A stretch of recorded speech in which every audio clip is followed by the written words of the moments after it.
એક બાબત છે બીજાપતિ ખબરમાં આપનું સ્વાગત છે આજે ભાઈ જે ગોવિંદપુરા તમાકુ માર્કેટ યાર્ડ જાણીએ છીએ કે માર્ચ એન્ડિંગ પૂરું થયું એના પછી તમાકુ જે ગાડીઓ છે મોટી ગાડીઓ બધી બધી વિસ્તારો છે જે તમાકુનું વેચાણ કરવા ખેડૂત આવી રહ્યા છે ત્યારે બપોરનો સમય છે ને આપણે હાલ છીએ એપીએમસી તમાકુ માર્કેટ યાર્ડની બીજા માળે છે જ્યાં એક સુંદર સરસ વ્યવસ્થા ચાલે છે અહીંયા જે આપી શકો છો તમાકુ માર્કેટ યાર્ડ ભોજનાલયનું કોઈ સગવડ છે સરસ કેન્ટીન ચાલુ કરેલી છે જે ભાઈ છે તેમના દ્વારા અને સરસ એવું અહીંયા આયોજન કરવામાં આવે 60 રૂપિયામાં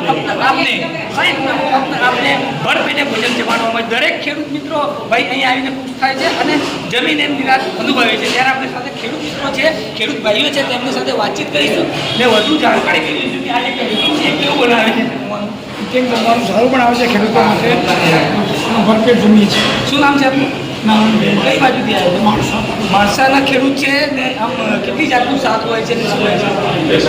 એ શાક છે દાળ ભાત રોટલી અને પૂરી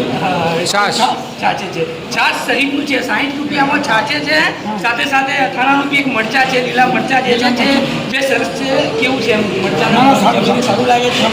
બરાબર વ્યવસ્થા જે તમાકુ માર્કેટ યાર્ડની વ્યવસ્થા કેવી છે સરસ છે આયોજન સારું કામ કરે છે આપણી સાથે બીજા ખેડૂત મિત્ર છે શું કહેશો આજે કેન્ટીનના બાબતે વ્યવસ્થા કરી સારું ભોજન જમાડવામાં આવે છે અને કહી શકાય કે જે સારું ભોજન છે આપણે કેટલા રૂપિયાનું જમાડવામાં કેટલી ડિશ 60 રૂપિયામાં જે સ્વાદિષ્ટ ભોજન છે અને જેટલી વખત જમવું હોય જેટલી વખત જમવું હોય બરાબર કેટલી કેવી વ્યવસ્થા લાગી તમને સારી વ્યવસ્થા લાગી